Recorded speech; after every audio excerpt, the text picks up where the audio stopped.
Those 6 constitutional amendments that were on the ballot for us all to decide on. My colleague Jonah Kaplan tracking that from NC GOP headquarters crosstown on Hillsborough Street. Hey, Jonah.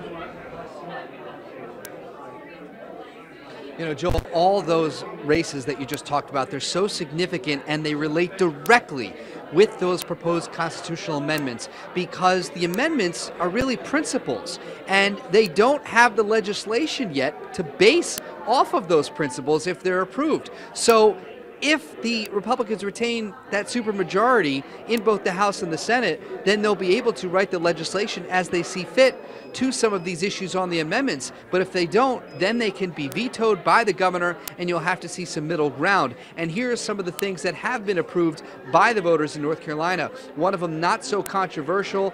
Of course, people who have said nix all 6 did not like this.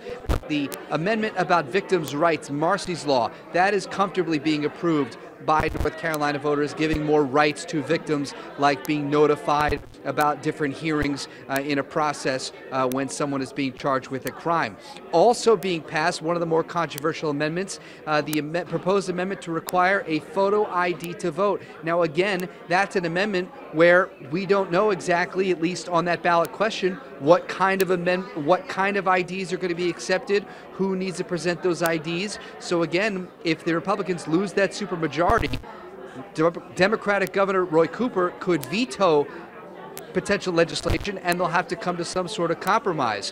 What has been rejected by voters in North Carolina are the 2 amendments proposed that were also rejected and campaigned against by the 5 living former governors, bipartisan governors of North Carolina, the one on judicial vacancies and the one on the bipartisan Board of Ethics. That had to do a lot with the balance of power and also the separation of powers in government. So, Steve, Tisha, again, it goes hand in hand. These amendments and what happens on Jones Street, the General Assembly, this is only the start of what we're going to see the long-term effects of what the voters decided tonight.